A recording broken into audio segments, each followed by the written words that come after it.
I'm not leaving. I'm not fucking leaving! The show goes on! This is my home! I did not have sexual relations with that woman. Say hello to my little friend! It's a man, baby!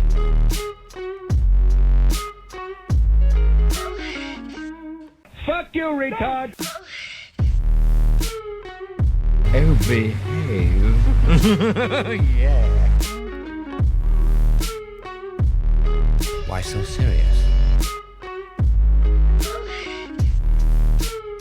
If you only knew the power of the dark side. I am Iron Man. I love it when a plan comes together. Welcome to the Man Show, everyone, and a happy, lovely 2020 New Year to all of you. I was going to call you, Billy, and find out what the lottery results were since we were behind and try to let me know ahead of time. I would have split it with you. Yeah, I tried to get those from Australia myself. Oh, I'm Cab Banning. He's Billy Body. We do a show, and we sit here and we bullshit and have a good time and talk sports, talk hoes. You know, last time we talked about the that audio recording. We played that with you and the girl with one of your clients, and never got the end tail to it, though. You were supposed to tell us. Have you talked to her since? Because you never found out from her at the time what happened. What did you? I'm sure we did talk about it on the show. I'm sure I said that I wasn't going to bother because I knew the rest of it. Oh, because okay. from the time when I used to be on the from when I'm on reception, I know the guy's a regular client, and I've heard this frequently about him. So Jesus Christ, yeah, there was no need for me to be back in touch with her. Plus, I've not been in since because I've been in New York, so I haven't gone in. Actually, I'm not even going to be in now before the Christmas party. I remember telling you that the Christmas party was going to be after Christmas because they're so busy over Christmas. They obviously don't want to take a day off. So you were the Mitch Bennett in this because somebody was eating your cum. That was a guy. Yeah, I don't think about it, to be honest. I Yeah, it's almost, I don't know, it's bordering on gay because there was just a middleman involved. It wasn't straight from the tap. I don't think there's anything gay about it. It's basically like the same as me. On his part, there is. It's me having sex with someone, leaving it in a trash can, and then some tramp finds it in a bin bag and decides to drink it. That doesn't make me gay. No, but it's very gay for him. That's 100% gay. Well, remember I told you what he wanted to do. What he wanted to pay extra for was for me to watch, for me to come and fuck her in the hotel and to come on him. Oh God! See, yeah, that's too much. I'd be able to come on her and then say, "Now go lick it up and do whatever the fuck you want." I'm not bringing it to you. Isn't that weird that that's the standard? Me walking across the room to come is gay. But if I came on her, then it's 100% straight. Yeah. I just picture this. She's feeding him through a fucking rubber. I'm going to fucking puke thinking about it. And it gets gayer like stage by stage. Like, oh shit, where did that go? It gets gayer stage by stage, like in terms of how much distance you keep. Like every foot makes you gayer. Every foot you get closer. Yeah, because if he touches your back while you're fucking her, it's gay. Yeah. It goes that bad. And you know, we had another story that I wanted to hear about because I never heard the ending to, was on my show, Lingus Mafia, I read text messages that you were getting and going back and forth with a girl. You want to give that whole explanation leading up and what the text messages were and that whole story, if you remember what I'm talking about.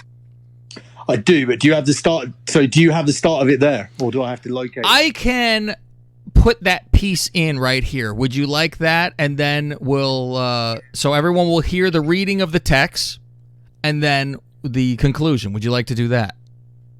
That's fine. Yeah, but did you get the background right in terms of? I told what had happened. Yes. In terms, so you understand that I don't know any of these people. Yes. Right. Yes, but I think we need a little more clarification for it, and I can walk you through what I know and what I don't know. So right now we're gonna play the clip, and you're gonna hear me from the Lingus Mafia podcast reading the Facebook back and forth text messages plus regular text messages from a girl to Billy and from her boyfriend to Billy. So listen here and enjoy the conclusion when we get back. Oh, God, this is a real good one, and I'll fucking read it to you. So he tells me, he calls me, and he goes, so this girl messages him on Facebook Messenger and through her boyfriend's Facebook and says, oh, do you know this guy or something? Like, he doesn't even know him. And it was, he's missing. We can't find him. I think he's fucking around with this other chick. I know, could you, and he goes, do you want me to, like, message her and find out if he's with her or something? And he's like, well, I want you to text her. Here's her phone number. And he's like, oh, all right. So he's going back and forth on the fucking Facebook with her. She's getting a little flirty, shit like that, right? And so he's now texting her, and he's like, I'm gonna fucking try to, weasel my way or whatever. She's hot, whatever. And then first thing I think is because now he's talking to the other one, the one that supposedly the guy's cheating with, and she knows immediately who he is. She starts sending back pictures because she's like, "Who's this?" And she goes, "Oh, I watched your season of Big Brother. I know who you are." Oh. And so now, exactly. I'm like, okay, even though he looked like fucking Liam Gallagher back in the fucking day, now he's Dirty Jesus. So now he goes, oh, fuck. All of a sudden he starts sending me pictures. And he goes, oh, look at this. I'm getting fucking messaged now by her boyfriend on fucking Messenger. Which I'm like, she doesn't fucking erase the fucking messenger that she was back and forth with Billy with? What, is she out of her fucking mind? Oh, or the she one don't that was give a looking shit? for her boyfriend. That boyfriend appeared. Okay. Yeah, and so here I have all the texts, and I'll read them to you. They're fucking fantastic. He writes, oi. I guess that's a fucking OI. That's a fucking English thing, I guess. So that was a Jewish thing. Oy vey. And so Billy writes back, oi, oi, and the guy says, what the fuck? Billy says, I know, what the fuck? The guy says, why are you talking to my girlfriend on here? He says, I think you need to re-examine. The guy says, I did, I read it. Billy says, you'll then find that it was your girlfriend talking to me on here. Billy plays this so well, he doesn't this is the first time Billy's played this well, because normal he'll yell back at somebody. He plays it perfectly. The guy says, leave her alone! Exclamation. Billy replies with, we've all been worried about you, James. Where did you go? He says, don't patronize me, you cunt. And, of course, spells cunt wrong because he's fucking crazy trying to type. And then Billy just replies, it's good to have you back, James. That's awesome. Guy replies, leave her alone. Billy says, this is all very impolite, especially after all we've done and been worried about you, lad. A lad, I giggle. The guy writes back, fuck you, leave her alone or I'll find you. Those buttons are too close, you and I. Yeah. Billy says, I don't think it's your decision who leaves who alone. I think you're implying that my communication isn't wanted, but I think you'll find me and Sophie are good friends now. He writes, don't you touch her. Billy says, you don't want to be that possessive guy nobody likes. You're better than that, lad. Don't be stereotype. Let your girlfriend have friends. He says, she has told me to tell you to leave her alone. Billy says, I think we both know that's not true, lad. You see, I'm an ex-model and a media personality, and you're James. I don't think she's really going to say that, is she? Especially when we've gotten so close this morning. I feel like I've known her for years. You know what I mean? He says, are you with her now? Is that what you mean? Billy says, I can't say, because you seem quite unstable. I can't promise I won't touch her. My Jeep is quite high off the ground, and often women need me to hold their hand when they get in and out of the car. So I can't promise I won't touch her. I'm not a liar. He goes, what is going on? Is she with you? Simple question, Airbrain. Billy says, as I said, when you're more polite, we can both talk to you. I think maybe you, me, Sophie, and Tilly should all go out. Just Tilly is the other one, which now it's a nice surprise to him. Well, maybe not you, but definitely me, Sophie, and Tilly. Wink, wink. He writes, is she with you? So she is with you. Billy writes, Sophie or Tilly? He writes back, as if. Sophie. And Billy writes, who's Asif? I'm like, Billy doesn't understand, because he asked me, he goes, what the fuck, what's Asif? And I go, no, you ever seen Clueless? I think that's as if. I go, I don't know if anyone uses that shit anymore, especially a guy. He says, who's Asif? Is he another guy that's involved in this? Jesus, Jamie, you guys are animals. He says, Sophie is with you, fucking slag. He says, why is she with you? And Billy says, why isn't she with you? He writes, why is she with you? Billy says, we're looking for a long list of reasons here. Are we looking for a long list of reasons here? He says, answer me. I've been told I have nice hair, nice eyes. I'm also pretty good at going down on girls. You've got to combine licking the clit and pressing their G-spot at the same time. That's the secret. This guy says, why is she there? James, you're just refusing to accept my reasons. I can't help you, but I can teach you. You're telling me you have locked her clit? Wow. And then Billy sends me, in between this now, he sent me a text message between him and Sophie. And he goes, meanwhile, he said, oh, yeah, he said not to touch her. Oh, I can't promise anything. Maybe that's why. And he put a laughing thing. The girl puts a little wink, and I'm sorry. He goes, no, don't be sorry. It's quite funny. She goes, what are you telling him? It seems to think we have slept together, with a tongue out picture. And he goes, I'm an ex-big brother. I've dealt with thousands of abusive messages on a daily basis. He's doing it to himself. She puts a little wink. And then he sends her like a picture of the text, and she goes, oh, my God. He says, without saying anything, he thinks I'm saying something. She goes, you're trying to split us up, babe, with a laughing face, babe. He goes, I think you should see me regardless. He thinks you have anyway. And she puts a wink, and she writes naughty. So now back to James over here. You going down on her? He says, you asked why she would be with me. He goes, why is she with you? And he says, why is she with you? And then underneath says, is. Like, I think he's trying to say, is she with you? Yeah. He writes, Billy says, yes, sorry, mate, with a crying face. And guy replies back, why is she? Now Billy sends a Rob Casso of him and the fucking girl together. Which is obviously a Rob Casso. I'm like, the guy's probably in the fucking picture, and he just put himself there instead. Oh, shit. And the guy writes back, fucking dickhead. And Billy respond with a laughing face. Now, meanwhile, back to Sophie. He goes, I definitely think you should head over here. And she puts a wink again, where I'm like, she ain't saying no.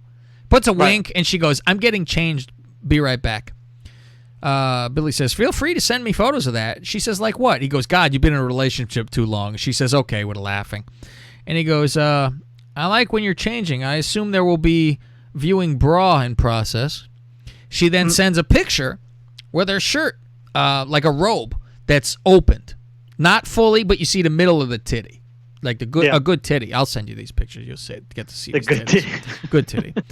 And then Billy replies with, "Yeah, fuck Jamie." And then she replied with the monkey face covering the mouth. No shit. He goes, "You should bring that dressing gown with you." Now we go over back to Jamie again. Is that what they call a robe? A dressing gown? I guess so. Okay. Instead of a robe, it's a dressing gown. I go to the mall. I go, "I'm looking for a fucking robe for an hour." And they go, "We don't have those, but we got some dressing gowns here." So he writes, the guy says, "I'm serious. Leave us alone, okay?" Billy says, "It's too late. Can't you see we are already on holiday together?" On holiday. That's Oh, yeah. Yeah. The picture. The guy writes, "Fuck off, silly child. Leave us alone. She and me are not interested in your shit." Billy says, "I'll try my best to keep my hands off Sophie's massive tits." Oh. He goes, "What? You're just winding me up. Oi." And Billy writes, "Oi, oi, James." And guy then says, "Fuck are you on about?" Because he copies the thing about, "I'll try to keep my hands off her massive tits." Fuck are you on about? I guess that's, what are you talking about? I don't know. And Billy said, I said I'll try to keep my hands off. Guy says, "You won't ever see them or her, gay boy." Billy goes, "Let's make a bet." He says, "No need. Just leave her alone. Understand?"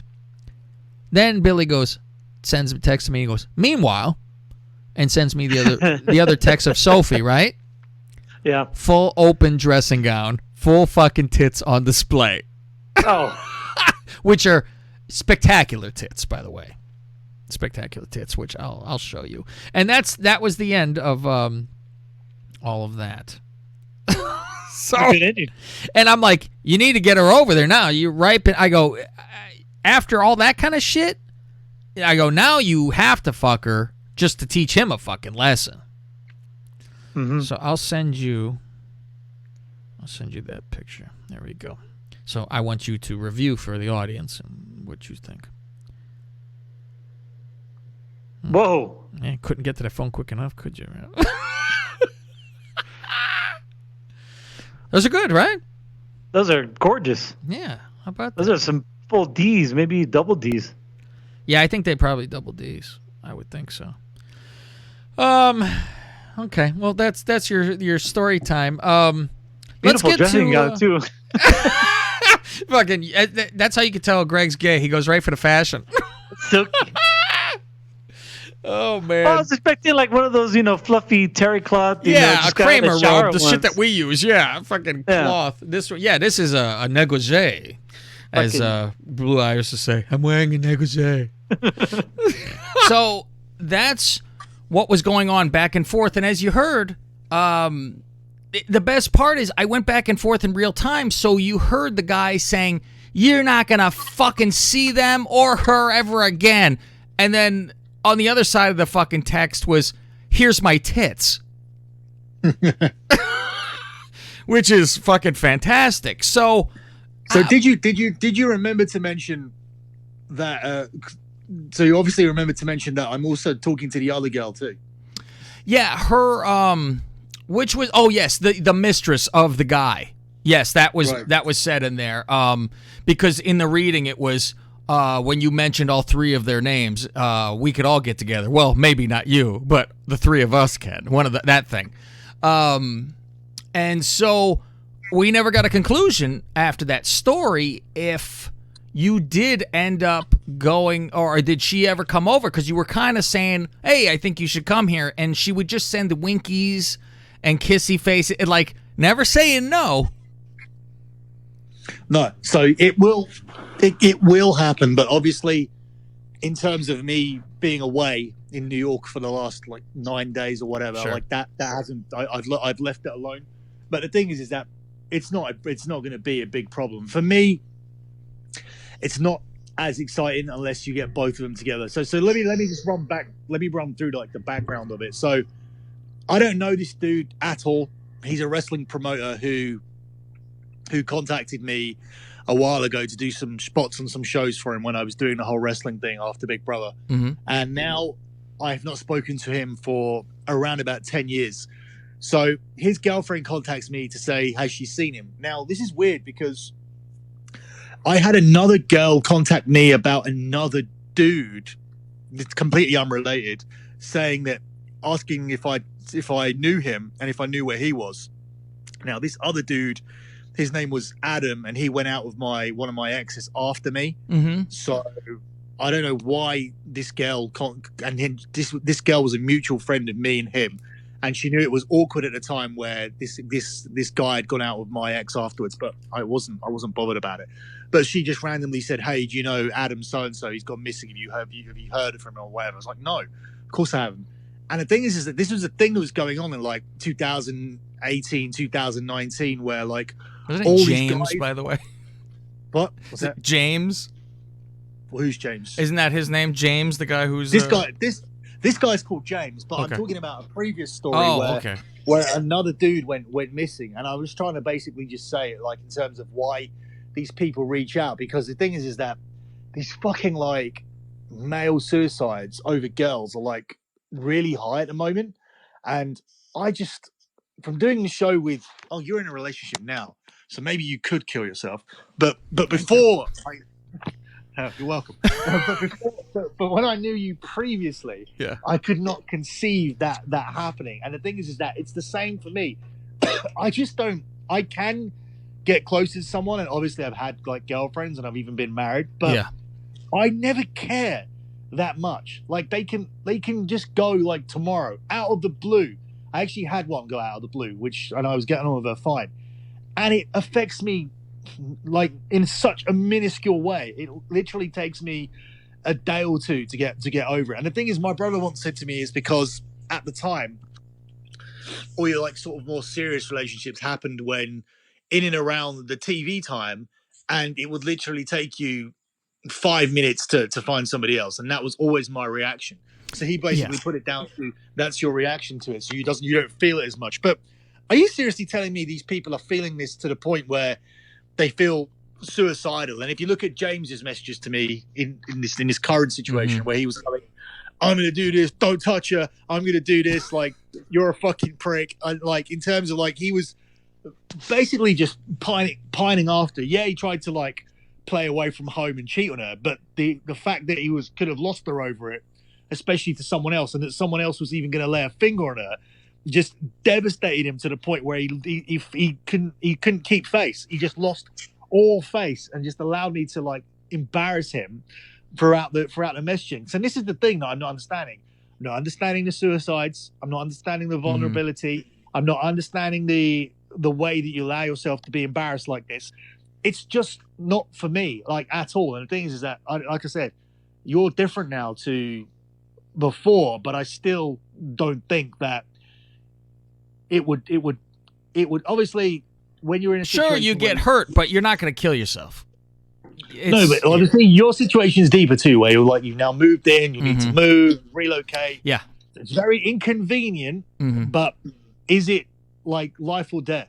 Like I'm not understanding when it gets to that extent where these guys are at this point. But it's very common now as well. And I don't know whether it's a case of people are more stressed from their jobs, because obviously there's a big divide now between people that have a lot of money and people that are like struggling along, whether it's just a case of people put so much emphasis on their girlfriends in terms to like as a part of their happiness and routine. I don't know, but I would strongly suggest that these guys, if that is the case, and I'll let you talk in a minute, people really need to stop and I'm giving advice now, people need to stop putting their eggs in that one basket, because the thing is, if you just put everything on, it's like basically betting everything. It's no different to betting everything you have on like Baltimore Ravens winning the Super Bowl right now, for example, which we'll talk about later. So it doesn't, that's what the part doesn't make any sense to me, to people that still cut out all their friends, hobbies, ambitions, goals, everything, and just be like, this is it, I'm putting it all on her. I've known plenty of guys with the cutting people out. One in particular for sure. Anytime he had a fucking girlfriend, and I hooked him up with a girl too, and it was like, hello, are you alive anymore? It was like, that is all they and I find that to be the guys who were never able to get a lot of women at all. So it was like they finally got one, so they were like, anything you want, baby, and fucking live their life for them. That was always, I thought, the issue with most of the guys when it comes to that shit. I mean, I've been dumped plenty of fucking times and where you were way into a chick, and it fucking sucks, but I've never in my life fucking begged anyone to fucking be with me. And I think the most I've done is there anything that we could do to, continue this? And that's pretty much it, because when it comes down to it, what are you going to fucking convince them to fucking like you? I'm like, if they're not into it, they're not into it. And sure, it sucks, and you will be fucked up usually for longer than 2 days, like Billy. But and I've always found, and a girl once told me she got dumped, and of course, at being a single guy at the time, it was you wait for people to break up because you're a fucking shark smelling blood. See, for me, it's never really also been a case of they're not into it. It's always been a case of me trying to convince them that I didn't do what they thought I did. So that's the thing. It's quite different. It never gets to the point where, obviously, if they stuck around long enough, 2-3 years, which no one has done, like maybe somebody would get sick, but I didn't really let it get to that point. So it's always a case of, what does this message mean? Did you see her? Why did you do this? Like, it's always been that. So it's never been like about being sick of me. It's been about me trying to get out of what I've done. Mine's just been sick of me, and it was usually I think it's mostly because I'm that same guy that that doesn't do anything, doesn't want to fucking do anything, likes to stay home. I'll go out to dinner. I like that, but I'm not like, hey, it's the weekend, we're going out. That ain't fucking happening. And what's good with the girlfriend now, she's pretty much the same with that kind of shit. Sure, she like here and there, we go do stuff, but it's not I have to constantly fucking be doing that shit. The worst it probably gets, if you want to say the worst, is more of her wanting more time just to not even do anything, just to fucking sit there, watch TV together in the same fucking room, because I'll be like, oh, I'm going to go play a game in the other room, and it's like, fuck, and I go, I'm down the fucking hallway, so it's like, I'm still here. I'm not leaving the house. I'm in the other fucking room.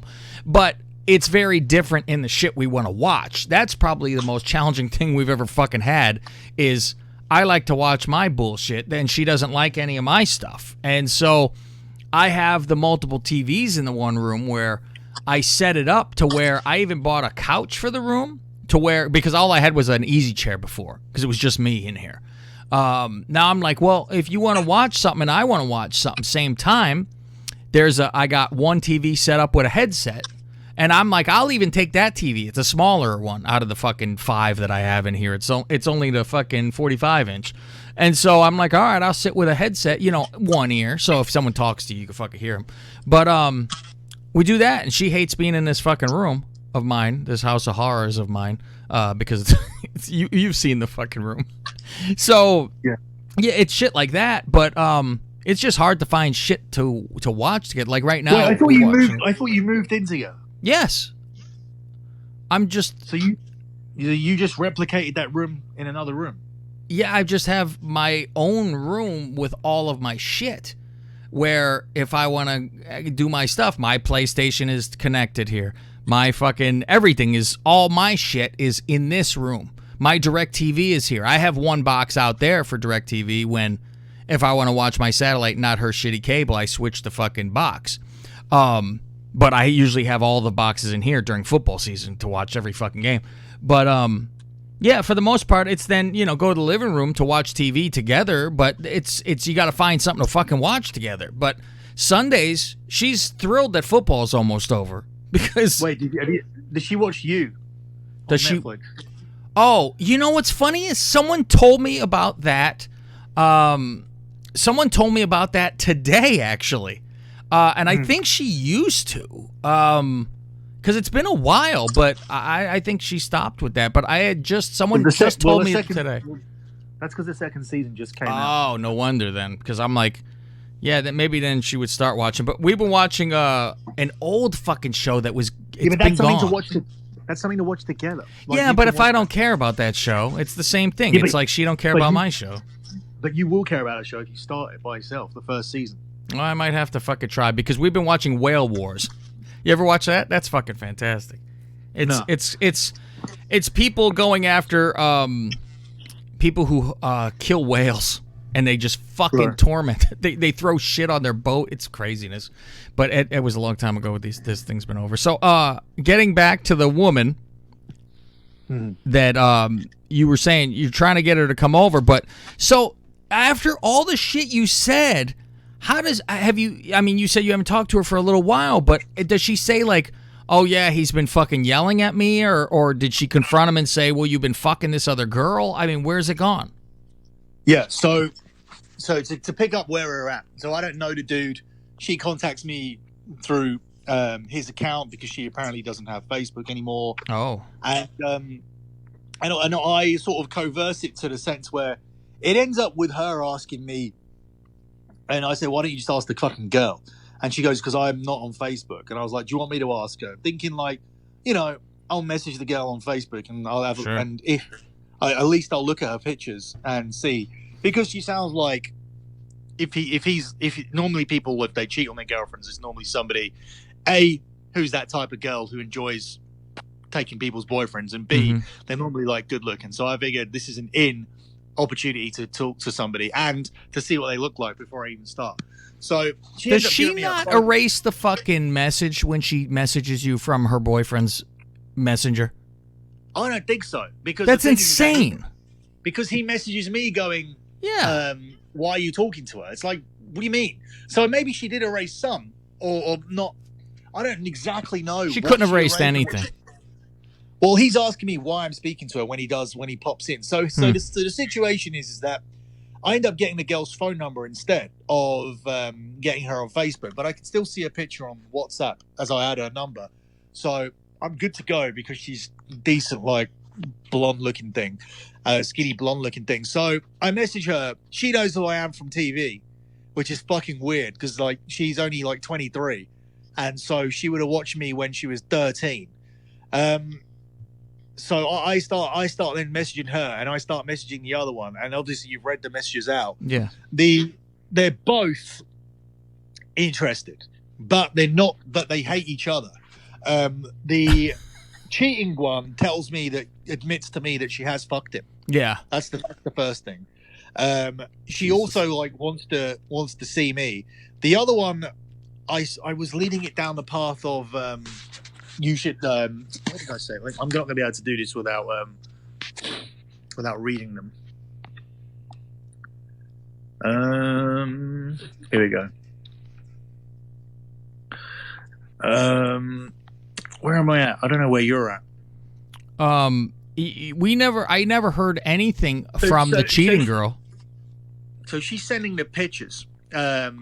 She's sending the pictures, and she's asking me for something, and I just send something old, which looks new. So she's all like giving me like the heart eyes emoji, and I'm just like, you should definitely make a plan to get over it in New Year. And said before you make up with your boyfriend and feel too over Christmas and feel too guilty afterwards. And she went, oh really?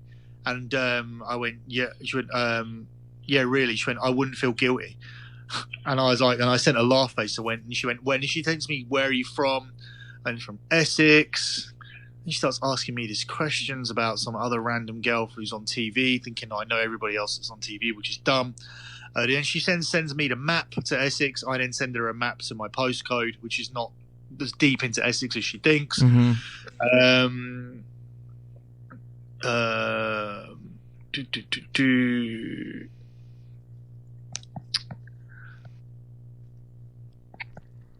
Yeah, and then it just goes. That just kind of just stops, and it just kind of stops basically in terms of talking about how far she's going. Oh, do you want to see me then? And all this kind of, just a little bit of like pure, just like fishing. How's she look? That was.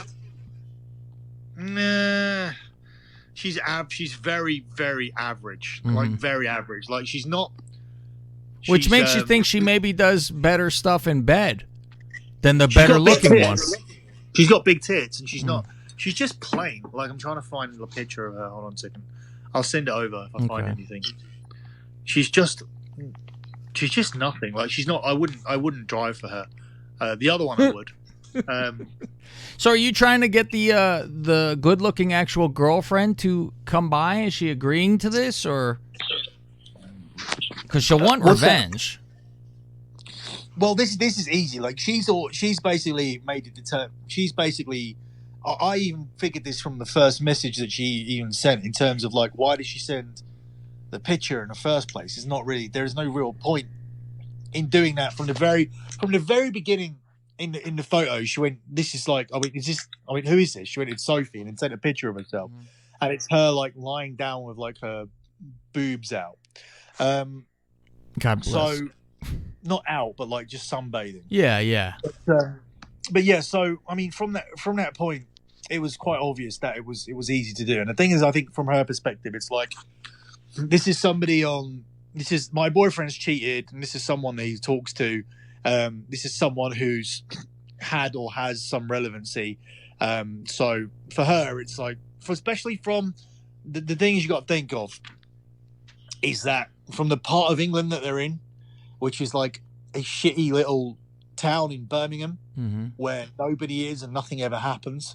And this is probably like, and there's probably like, everybody probably knows everybody, which is how this situation has happened in the first place by this guy cheating. This is a big deal to her. So she will fuck me no matter what. It's like, it's not going to be difficult at all. The other one is the same as well. The other one is more so quite blunt with, "Oh my God, I can't believe I'm talking to you," kind of thing. It's like, I haven't been on TV for 6 years. I haven't done anything. Unless you listen to the sports gambling podcast or follow wrestling, like it's not, there's no big deal in it anymore. So, but she's still like, "Oh yeah, I watched you. I remember," also asking all these like old questions and all that. Yeah. So the thing is that they're both separately, it will happen, and it'll be a case of I'll be able to like tell the story at some point on here where it'll be like, so some girl randomly messaged me about her boyfriend cheating on her from his Facebook account. I then managed to turn it into me meeting up with her, fucking her, and also through that situation, I got the phone number of the girl that he cheated on her with to check if he was with her, and I got talking to her and fucked her too. That's a good fucking accomplishment and story right there. It is, but there's still the hope of these two girls. Obviously, were once friends. Oh, now because there's no way this can happen without them. If they know of each other, girls don't. Nobody needed meet each other and go, "I instantly dislike you." So there would have been at some point where the dislike grew from probably this situation where she doesn't want her boyfriend talking to her or something like that. So that's probably where it's all stemmed from. But at some point, they definitely would have been talking, and this relationship between these two would have been fine. So I'm looking to sort of, I'm not bothered, and I'll be honest with you straight from and I told you this from the very beginning. I'm not bothered about seeing them individually because that's just Tinderish or Facebookish or standard stuff. It's like maybe the blonde one, maybe the one that he was maybe the one he cheated on her with, not the actual girlfriend. Even though the girl, it's weird because the girlfriend will give me more satisfaction in terms of being able to say to him, "Hey, your girlfriend's here," or whatever. And because the way he was messaging me, he's so adamant. He was like, "Leave her alone," and then obviously I don't. And now you have to. Yeah. That's but in terms of how they look and in terms of what I would go for, the little blonde, the rock chicky one is actually much better in terms of she would be worth having over. But again, neither one of them is drive worthy in terms of covering the 100 miles that I would have to do to see either one. I wouldn't do that for them. Either one of them, I don't think. So yeah, I mean, so that's where it's at. It's in terms of it just needs me to say that I'm back from New York and just recommence the messaging. Yeah. Okay.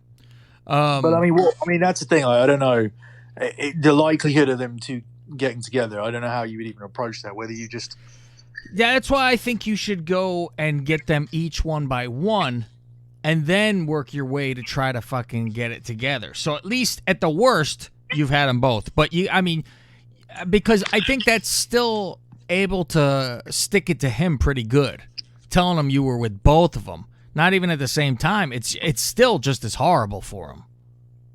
Mm. I mean, that's a fucking. I mean, especially the girlfriend one. I mean, Christ, that's a major fucking thing. Yeah, After he yelled at you. yeah. I mean, that she's even easier because even the other ones like very, almost they're very different in terms of the other ones like completely. Oh, it's hard to say. I don't want to say like starstruck, but she's into that other thing in terms of she wants to talk to me for what I've done and who I was. The other one, And this like, is the the mistress. Yeah, the mistress. She's cute. And the picture. You got the picture. Yeah. Now. Yeah, exactly. That's what I mean. Like that one, the 23-year-old is better. The other one, in terms of, she's straight up with the whole. You can get her to like send you her tits and stuff. You can get her to like be quite forward about it. She's pissed off about what he's done and she's ready to like cheat. And I thought like, you were saying the mistress was average. You're saying the girlfriend's average. Yeah, the girlfriend's average. Okay, I was mixing them up. I thought the mistress had the giant tits, but because we know that the other one did. Okay. No, the girlfriend has the giant tits. The mistress doesn't look like she has much. Yeah. Okay. But yeah, I mean that's it. I mean that's how. Obviously, if you covered it on your show, like that's there's not much for me to say in terms of what happened because the story in itself so far is a story in itself so far in terms of ended up this guy's fucked both these girls. Like he has achieved this already, but it's not. But I'm not looking to.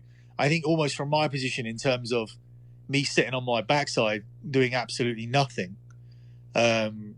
This is far. This would be far better. It just came to you, yeah. But like I said, like in this point in time, with everything I've done in my past with women and stuff, it has to be for me. It has to be them both coming together. The end of the story has to be that they both come. Jesus, literally. So we'll work towards it. I mean, even before we do any of that, I got some fucking USA calorie weights to shift. Because I've come back heavy from this holiday. Like I need to. Oh, I'm back on the wagon because my last hurrah was New Year's Eve. My God, I had a fucking spread that I made. Jeez, for two people. Someone goes, "Oh, are you having a party?" I go, "Yeah, party in my mouth and everyone's coming." That was it. It's fucking a lot of shit. It was. I mean, it was more. It was bean dips and fucking. You know what? And for my keto thing, the only thing bad out of it was the fucking chips. Because that was carbs. Otherwise, it was just all fat. So, but I'm back. I mean, on it was this. weird. I do only remember like eating maybe twice a day when I was there. I don't remember like going nuts at all. In terms of, but I mean, even that with the individual meals this time, in terms of what I would eat when I would eat. So I hit all my favorite places. So I had the Philly cheesesteak place, which was just ridiculous because I don't get your country, right? Yeah.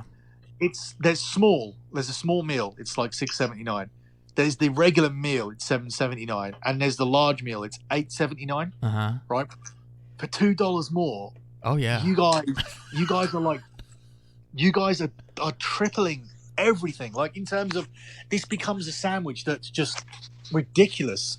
Like for $2 more. The thing is, you're thinking about it. You're going, you know what? My mentality normally is that, well, for $2 more, I'll definitely get full. It doesn't mean I need to eat it all, but in terms of when it's all there and it's like the way it tastes with the cheesesteak and there's the mayo and the cheese and all that, and the fucking you can upgrade to the deluxe fries for 50 cents. And I was like, what's that? It's like, oh, we put cheese on them. I was like, oh, that tastes a bit. It'll taste a bit better if they put cheese on them. And then by that time, like you've had the ridiculous supersized drink with the cheese fries, and then obviously the cheesesteak sandwich large, which is around about a foot long at this point. So it's just ridiculous. Like I feel sick from the meal, and I got to walk around with this in me, like, and then go around to the mall because this is where they put all these places.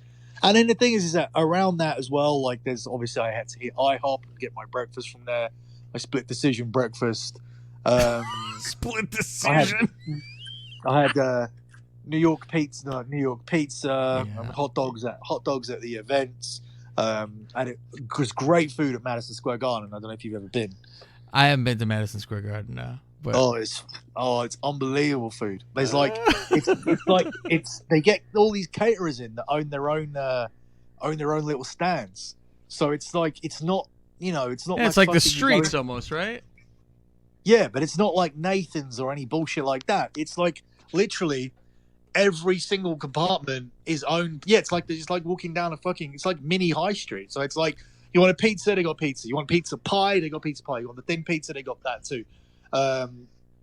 You got what else? You got the fried chicken. You get with the burgers. You can have it as strips. You can go to the chicken and waffle place. They got a fucking pasta delicatessen. Nick likes to have turkey pastrami sandwich, New York turkey pastrami sandwich place. So he always goes to that one. I don't go to that one because I just think that's just not what I want. Obviously there's burgers in there as well. So you walk down here and there's literally about 25 mini restaurants around the floor of the garden. Now, you didn't Nick never took you to the place he took me to? What's that? It's a burger place in Manhattan. He's probably taken to me to it before, but I don't think it's a hole in the wall. It's small, but it's fantastic. I think he would have said to you, "Oh, this is the place I went with Cav." I think he probably would have told you if that was the case. But yeah, it's like downtown, a few blocks away from like Rockefeller and Empire State Building, shit like that. Right. No, me and him, we didn't go down there actually at all because on the days that he was off, which was only one day actually, he was off. He was working half day for the MSG day, so he met me and Austin down at Rockefeller. So we were doing a whole Christmas thing, and then we went to the Nintendo store and all that down by Rockefeller Center. Then we met him at Times Square because I wanted to go into Times Square as well. Then we went straight down to MSG. So we knew we were eating in MSG. In the morning, me and Austin had already had IHOP. People try to sell you CDs at the fucking Times Square. Nah, that didn't. Oh God, I was constantly getting fucking hounded with the fucking here's my fucking CD. Fuck. Which I have one. I haven't fucking put it in yet. I want to see if it's blank or not, but I haven't fucking tried.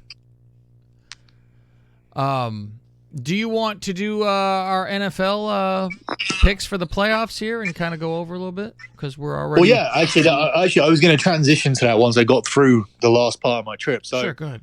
So, where am I up to? So, yeah, we do the first day. Like, Austin's like surprised and everything because he doesn't know he's going until he gets the ticket in his card.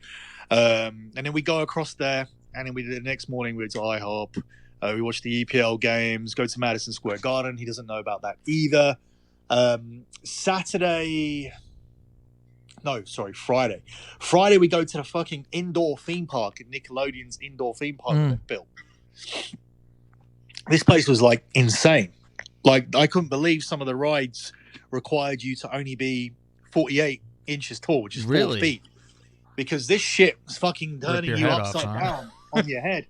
And leaving you up there. Like the thing is, what happened is that I immediately queued for a ride that I knew was going to be a ride that I knew of that was that should have had a big queue, but people were avoiding it because it looked scary, and we were there early, so I got straight into it. Austin hadn't had a chance. He took a few photos. He hadn't had a chance to look up and see what this thing was, and it was a pendulum that goes all the way upside down. It's just basically pendulums, like a magic carpet that it's Krang from Turtles, by the way. It's his head. And it basically goes all the way round and round. And the thing is that this magic carpet turns upside down and holds you there. Yeah. And then basically just continues to do that and then turns you upside down quite a few times. It's horrendous. He cried on it. And if he had seen it, if he had looked up, instead of being just so in awe with the place initially, he would never have gone on it. Because later on, when he saw the Shredder, not the Shredder roller coaster, we went on Shredder, the one next to Shredder. It was also Turtles, but I can't remember what it's called.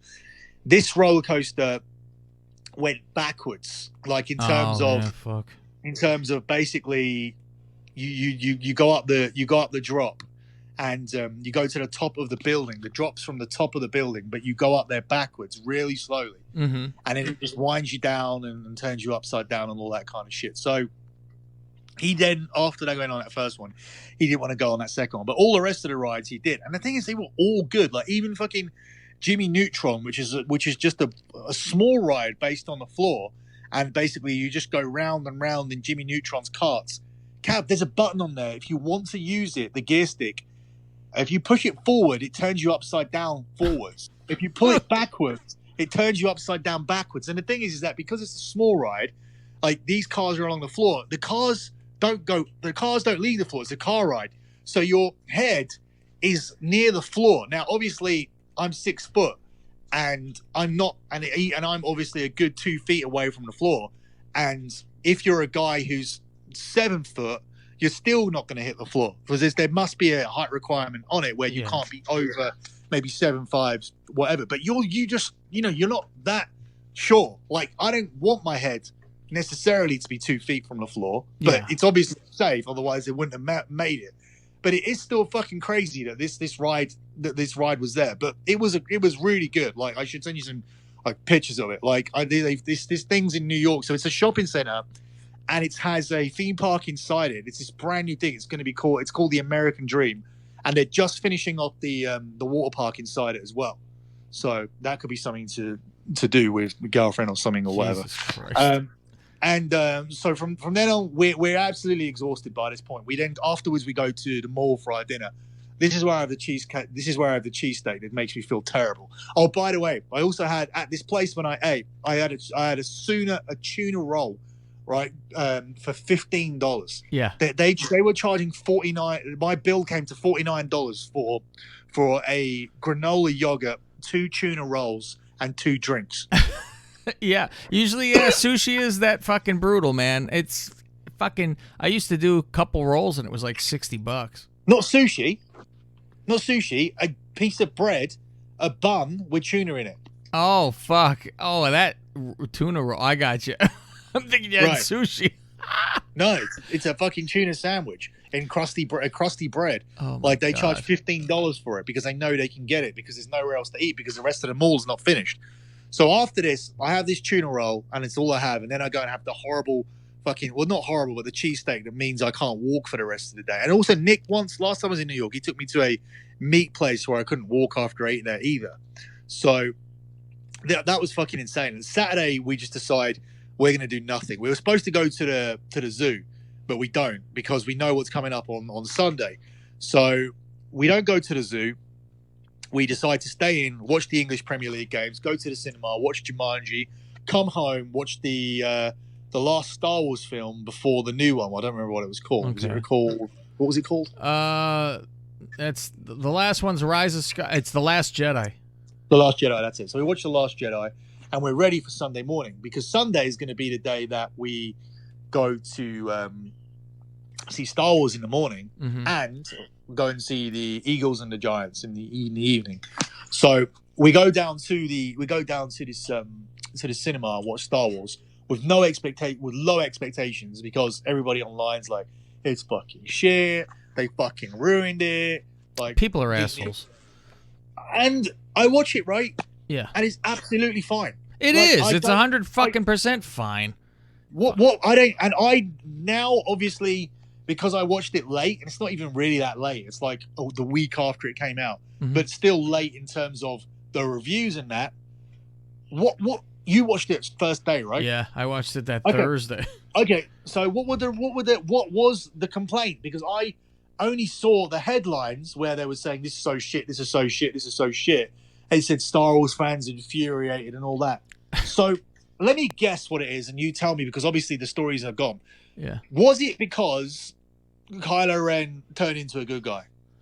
No, I you know what? And you could barely get why they're upset either, because I think it was something like, well, there's like non-tied up ends, like, why did this happen? Like, oh, that killed Leia, give me a break. Shit like that, where it was like, well, I mean, it was giving me a fucking...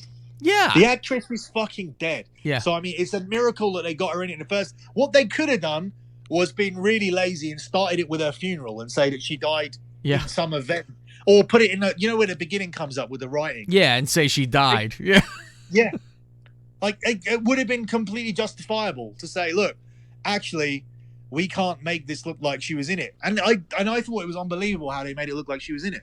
Like, that just blew my mind straight off the bat. In terms of I saw how they fuck? did it, too. It was, they had a lot of deleted scenes from the last movie that they used instead.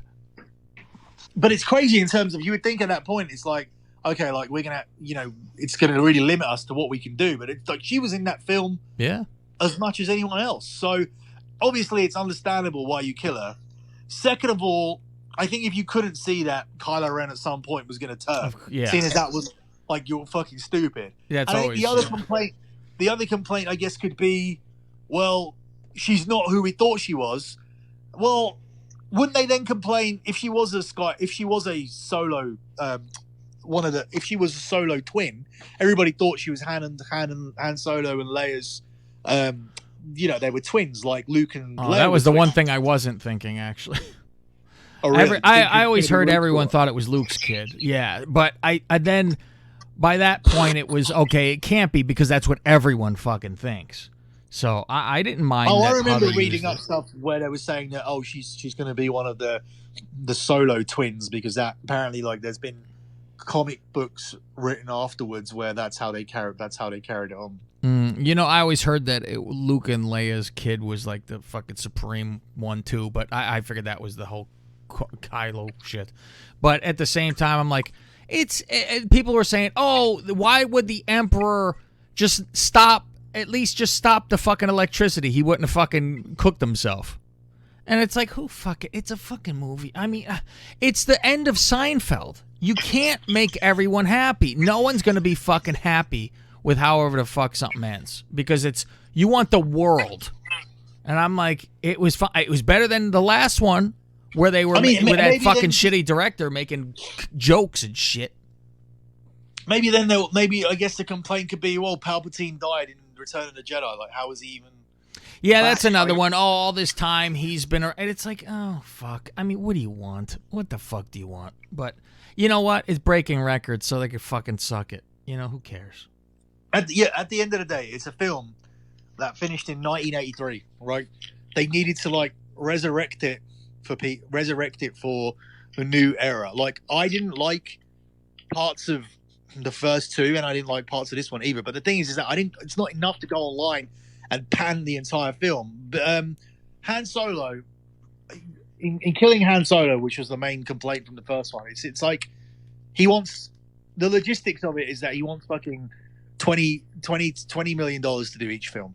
Okay, yeah, it's like it's a case of like, do you just turn around and pay him because it's Disney and you have all the money, or does he really have like a part to play in all these other films? Because to be honest, I can't see what he would have even done, seeing as the story's not about him, other than just hang around in the background. He would have been getting $20 million to just hang around in ships and whatever. Like, he literally just would have been in the background.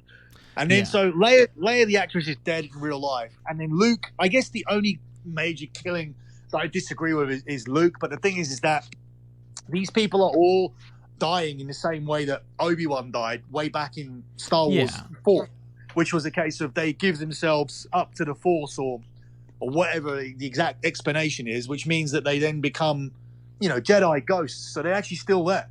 So the thing is I'm not that bothered by it at all. And I didn't, and maybe I thought it was really good because I went into it thinking it was going to be really bad. So instead of these people making the film worse for me, they actually made it better because I had high expectations from every Star Wars film before it goes on. Mm-hmm. And then they actually lowered my expectations to the point where when it wasn't complete garbage, I actually thought it was really fucking good. And it helped. It helped as well watching like one a day leading up to it as well. Or I think that process helped me look forward to it as well in terms of knowing the story. I actually had the girlfriend watch all of them because she had like, she doesn't even know if she'd seen them before, the other ones, So I'm like, we watched the originals and then we watched the latest two to gear her up for this one, Because Austin would have immediately been like, Who's that? What's Yeah. he from? Palpatine would have been so confusing had we not watched Return of the Jedi a couple of days before. I'm just so glad that we followed the process like that. Anyway, we leave the cinema and then we go to this Giants Eagles game, and yeah, I mean that was. I actually managed to explain the rules to the NFL to Austin. He wasn't that interested in it. He has never been that interested in it when it was on TV, but he actually enjoyed the game. And in the end, I feel like both teams were happy with what happened because they ended up getting the Dallas Cowboys out of there, who I think they both hate more than each other. Yeah. It's almost like New York went, you know what, we'll compete for a bit, and then we'll get this. This is not important to us. And then of course the draft pick that they've secured, which is a higher pick, by losing the game, by not getting to 5 wins. Not to say that they could have won anyway. The coach there now doesn't get to do him because he gets fired. Yeah, He has nothing to do with that process. And then the weird thing is, after losing that game, they come out the next day and say that they're now really into. Did you see this? Where they said they're really now into data and statistics, and they'll be finding a coach that knows how to utilize all of that. Oh God! And then they're talking to like McCarthy. Yeah. I hear the Browns are busy with McCarthy too. Where I'm like, I told the guy at work's a Browns fan, and I go, I wouldn't be thrilled with that. I go, when Rodgers wasn't in the game, they fucking were terrible. So what the fuck does he know? Yeah, I don't understand how they can be that bad again with the players that they've got. So you would think if they keep hold of everybody and somebody comes in there, then they'll have to at least make the playoffs next year. I don't know what the expectations are. The expectations are in Cleveland, but I would think that they'll be able to make the playoffs next year. But then you don't know with this division because Ben Roethlisberger is going to be back next year, and he's not going to be injured for the whole season. And he's on the end too. He's got maybe 2 years tops left. So he's toward the end of the. I mean, who knows how that elbow works after this too? But it's got to be better than what the hell they had. But they have other weapons as well. Like they're still a decent team. They were still only one game away from making the playoffs. They're never a bad team. That's what's interesting. Even when they're bad, they're not that bad. And then you've obviously got the Ravens this year doing what they're doing. But I'll tell you that one thing. So I come in from this from the Giants game. It was fucking freezing. It was pouring down with rain. Didn't matter how many. Yeah, I was watching that. I was going to text you and go, so are you enjoying being at the football game? It was all right until like it was tolerable, and obviously it had points. At the beginning when we got there halfway through the first quarter because the parking was so horrendous, and we wanted to get food first as well. So when we got there, it was like, it was like Jesus, like I'm sitting out in the rain. Yeah. And no one's putting up any points because it was 3-0. And then all of a sudden the points start coming through. Then you get halftime, and me and Nick got some hot chocolates and stuff. And Austin was enjoying it at this point. So it was all fine until all of a sudden it was like at one point I thought to myself, I can't remember what it was.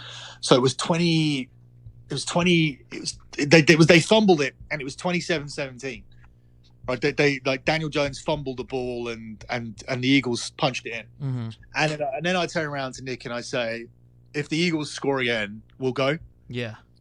And I was like, and I remember wanting them to score again so we could go because I think at that point I'd reached that point where I wanted to leave. Plus, nobody's running the ball anymore, so it's all throws, and the clock's moving really slow because it was like incomplete. The fourth quarter is dragging along. So.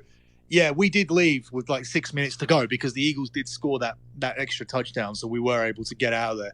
And I actually don't even know what the final score was in the end because we left at 34-17. I think that was probably it. I was going to tell you, go try to find Enzo because he was in the end zone. Was he really? Yeah, he was posting pictures and shit, and I was like, oh, fuck. So that's funny. That's where I was going to actually sit because they're cheaper seats than where I did sit. Yeah. But yeah, so I mean... We come home from that, and there's no service in there at all. I come home I come home and finally check these results and see that the fucking Packers won from out of nowhere. Shit. And we're like we're going to get the number 1 seed, and fucking and Seattle have made a ridiculous comeback. And 1 inch away. all they need to do is fucking score from the 1 yard line with four downs, and that's it. Like, we're the number one seed. Yeah. They don't fucking do it. But the thing is, San Francisco, the calls that they're getting just continued all through the fucking year. I don't understand why the NFL want this team to win the Super Bowl, but they do. Because the thing is that how do you not call? I mean, that obviously- interference in the end zone where he fucking killed him. Yeah, I was like, you've got to be. I'm like, why have this rule?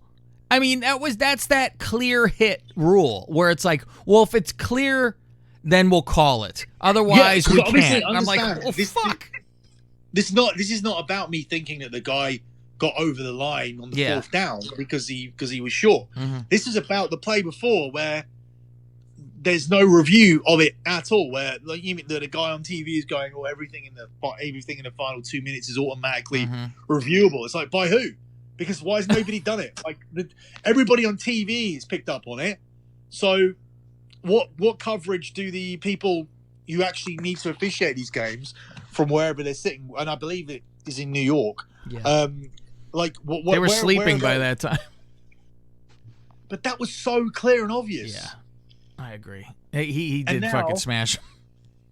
And now, like, the whole season has changed because, like, now, like, Green Bay can't win the Super Bowl when they should have done because they would have had a good shot from number one seed winning 2 home games. Them being at home is a big difference for sure. I still think they're a bit of frauds because they struggle at the end here against shit teams. But them at home, yeah, it would have been much better off. And I think even Seattle being at home for games, they're better off too. I only really think 2 teams from the NFC even have a fucking chance in hell. I put my bet down. I got 20-1 here, right, on New Orleans to beat Baltimore Ravens in the Super Bowl. 20-1. Fuck. You know what I'm going for? And I said, like, my boys, Faustine, Greg, they both pick San Francisco against Baltimore, which I think is the easy go-around, of course. I mean, that's what it should fucking probably be. People were saying that. People were saying that back when they played in the season. They were saying, "Oh, this could be a Super Bowl preview." Yeah. I don't think it will be. I am picking just to be different too, because I think if you had a gun to my head and said, well, if you get this wrong, you die, I probably will go San Francisco, Baltimore. But I'm going to go with Kansas City and the Saints. I think Kansas City's playing really fucking differently and well now. Like, they've almost matured and know how to play a game and know how to win a game. But then again, Andy Reid playing in the playoffs is fucking Kirk Cousins playing in the evening. Yeah, that's the only thing that concerns me. And the thing is that it's weird because you look at these things and think, oh, well, these weird little trends can't continue. Well, Kirk Cousins continued to play poorly on all those TV games. Like, I mean, he lost to us on the road, which gives me that only hope again that when we do play San Francisco again, we might be able to win that if we do, because now we got the Saints. Next game we're going to have. Yeah. They could have avoided all of this by being the number one seed, by having 2 home games against. I can't think who would have gone through. I guess we would get the Eagles because I like the Eagles to beat to win at home against Seattle, all the 49ers. Really? See, I'm saying, I'm guaranteeing we're getting a third game between San Francisco and Seattle again. I just don't think the Eagles have the fucking weapons at this point with everybody being fucked up and hurt. It's like a miracle that they fucking got in. And it's like that division is dog piss. Let's look at it. Let's look at the lines here. Okay. So we'll finish up with it. We got Houston versus Buffalo. Okay. And do you want to guess them? Or Sure. I'll guess them, and I'll tell you who I'm actually picking outright. I would say Texans are favored by fucking 1.5. No, they're favored by 3. I'm taking the Bills to win outright. I don't, and the guys are too. All my guys. I don't trust the Texans for shit, and I think Buffalo got a little juice to them right now. Texans are so fucking wishy-washy up and down. I don't know which team is showing up each week. Bills agree almost with took you. out. They almost got that division. They're real. They're tough. I agree with you. Other than when you look at the Texans' home record, again, they're like one of those teams, different at home than they are on the road. So, I mean, when they need to win at home, they do win at home, even though it's scrappy. Like the spread's weird because they beat the Bucks at home by 3, beat the Titans at home by 3. The only teams sorry, these are road games. This week they lost at home against the Titans, but they didn't have any. But of their they didn't guys play. out. Yeah. They have been smashed at home by the Broncos, but prior to that, That was odd. Prior to that, they did easily beat the Patriots, which was the game where everybody worried about Patriots. And then they beat the Colts at home, Raiders at home, but these are all by 3. Falcons they destroyed at home. They lost earlier at home in the season to the Panthers. So generally, like if you disregard the last couple of games, like they have been decent enough at home. But that's the problem. It's that you got to play when you're hot and all that kind of shit. It's like if you go into the playoffs hot, you got a lot better chance. Even if you're not that great of a team, you go in limping. I think they got more fucking issues if you go in limping. I wouldn't bet this, to be honest. Maybe the total. Yeah, you know what? That almost seems to be fucking a better shot than. But I don't know. I just, for some reason, I'm like, eh. And the next game, Tennessee versus Patriots. Yeah. Talk about fucking limping into the fucking playoffs and going in fucking hot. I'm taking Tennessee to beat the fucking Patriots.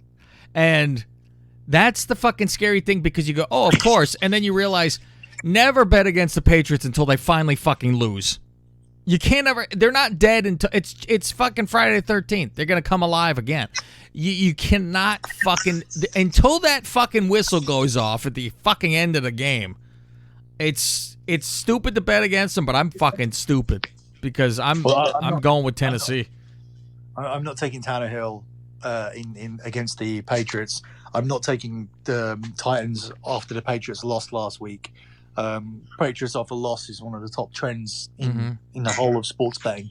So I'm going to take them here again. Obviously, next week, this is all leading up to Kansas City beating the Patriots by over 20 points next week. That's the big revenge game. And I think at the same time, we get it this week as well. We're going to see a lot of revenge this year where both the games over the past few years will be turned over because the Saints will get to destroy the Vikings too, which is going to be fun.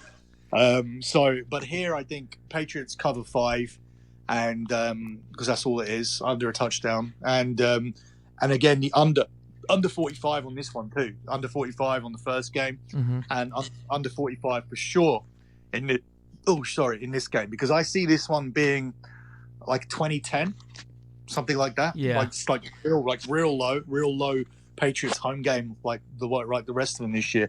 I don't know what happened to that Dolphins game. I just think they thought they'd won. Yeah, and also the Dolphins fucking seem to have their number. It's like with Detroit and Packers. Detroit's always tough for them for some reason. It's just weird. And it's the same with the Dolphins. They usually fucking beat the fucking Patriots one of those games. They did last year too.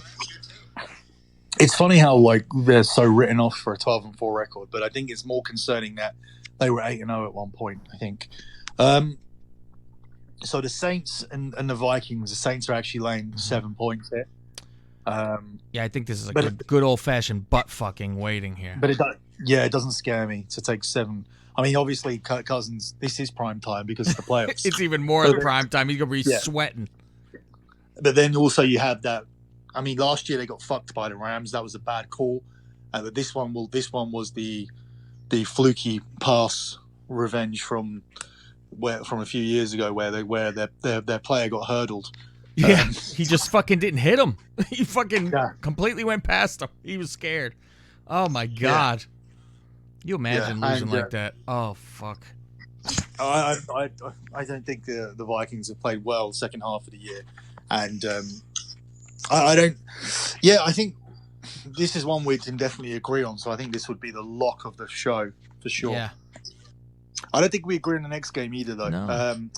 Eagles are underdogs at home to Seattle, and they're getting 2 points.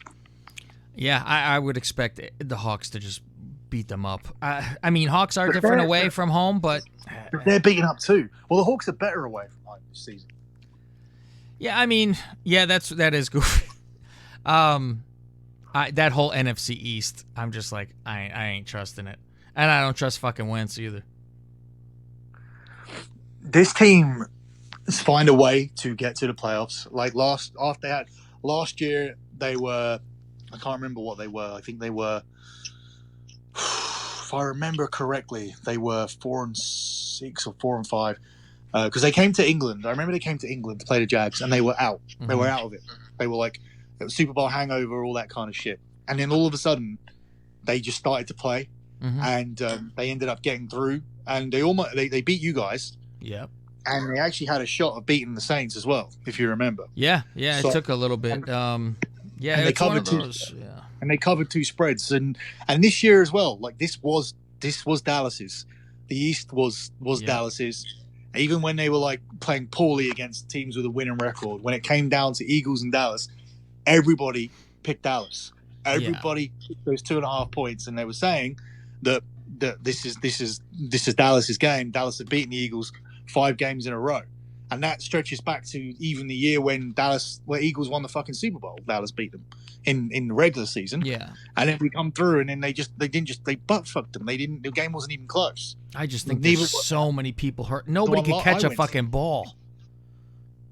Everybody's backups. They got to practice squad guys, shit like that. That's hard to go against a fucking, a top of the fucking line team that can cover people. Not dog piss teams, It's fucking rough. The home field will help, but yeah, I think this is a big home field, and it should be, especially when the game matters like this. And I think inevitably, whoever comes out of this is not going to be able to beat San Francisco. Yeah. But I think Seattle has a better shot because they've already won there and played him close twice. By far. Yeah. I do not think 49ers want to see Seattle. Oh, no, I don't think so either. And me, I do. I want Seattle to win this game because I think they can give San Francisco a game. And if they don't win, they can bang them up for us if we can get past the Saints. I mean, for me, the perfect scenario this weekend is for the Vikings and the Seahawks to win. But that's not obviously going to happen because we're sitting there waiting for whoever comes through. See, because you could have a very good shot against New Orleans because if it's fucking cold and snowing, it's a big difference for New Orleans. It's a big fucking difference. But then I could see them going to San Francisco afterwards, the Packers, and here's the NFC Championship game, and just absolutely getting fucking killed. It's like, yikes. The San Francisco team is a fucking team, man. That's a defense. That's I mean, you saw the last time. It was that swarming shit where he just couldn't do shit. If I remember rightly, and you're asking me to remember years back, when we lost to the 49ers back in 2013 against Kaepernick, was it Kaepernick? It was Kaepernick, right? Kaepernick would own them. Yeah, I don't think he lost to him. And it was the NFC Championship game. Yeah. Yeah, it was a run all over them and shit like that. There was a lot of that, but yeah, it was after we beat Dallas on the road. It was a big upset. We beat Dallas, and then we lost to the 49ers. And I remember the spread that day was pretty tight. I think that people had it more or less as a pick'em game. Maybe they were like favorites by 1 or 2 for being at home, but I'm not sure. But yeah, we lost by a lot. So, and that was the play Baltimore in the Super Bowl, right? If that was to go to the Super Bowl, yeah. Yeah, I'm not. I'm not. I still think the Saints have a shot in this NFC. Yeah, they have a lot of experience and all that kind of shit. So I think that helps. I think Drew Brees by itself helps, and he's got a defense around him, a team around him, and the coach that's been with him a long time knows what the fuck's going on. I think that helps too. And I don't agree with the people that are saying it's going to be Ravens and the 49ers either, because I do think that the back in the playoffs now is Mahomes, and the best in terms of what you need to be now with these new mobile quarterbacks. I think he's better than Wilson, and Rodgers is like very one-dimensional in terms of what he gives you. I mean, he's not. He was obviously one of the someone that's revolutionized like moving around a bit more. But I think Mahomes does it better than he does because he's not like the play's never over with Mahomes or even Wilson to a lesser extent. But the thing is Mahomes can pick out ridiculous passes and he's just a lot more consistent. Yeah, that running of fucking Jackson. I mean, you can't catch the motherfucker. He got that like quick juke, and if it's 1-on-1, there's not a chance in hell you're tackling him. You won't even touch. It's one of those I'm gonna fake right and go left, and they can't do anything, which is really like I don't even know how you're fucking defending it. I always prefer the guy that almost won last year, and like Mahomes got here and he didn't do a Newton, and he wasn't phased by being in the playoffs last year, and he didn't lose the game. He wasn't the reason they lost to the Patriots. The defense was. Now that defense doesn't play like that anymore. Mm-hmm. So in theory, you think that like with a better defense and Mahomes doing the same thing and having a year's more experience, then they'll find a way. But I wouldn't be. For me, I feel like if for somebody to knock out the Chiefs in this playoffs, it's going to be an Andy Reid like voodoo like moment where they throw it away. Where I think they'll throw it away with some sort of play where you'll be looking at there and the in-play prices will say Kansas have won, and it'll be like 10-1 on the other team, and they'll fuck you up. Well, like when they played Tennessee and they were winning 20-0 at halftime. Do you remember that game? Yeah. People from Chicago remember it very, very well because the game, I think it ended 21-20, and the offensive coordinator was Matt Nagy, the coach of the Chicago Bears. So that's why we all know about that game. So you want to close this thing out? We've done quite a fucking long show today for everyone. Oh yeah, especially when you add that. Oh yes, yeah. Without adding anything, we're at an hour and 10. So with that piece added in, I'm thinking we're probably around fucking 30. So right. So we'll close out. We're locking. You're not taking anyone out. You're locking up Saints, right? That's locking in. Yeah, well, I don't think we can differentiate from that. If anyone's looking for a second choice from me, I would take the Patriots, but that's just only because mine would be the Hawks. Yeah, but that's only because I would defer like first choice to him. So I'm happy taking the Patriots as a second choice. But yeah, we'll be back next week with the next round of NFL, and the week after that we'll be able to get a guest on because we'll only have 2 games to cover, and NFL will be reduced. So we'll start looking at re-looking at the format and changing things up here a bit with a lot more time to move away from the football. But next week, regular format, or the format that you're used to during this NFL season since this has started, and then the change up will come the following week. So we're looking forward to that. That's it for me. That's it for Kev. Thanks for listening.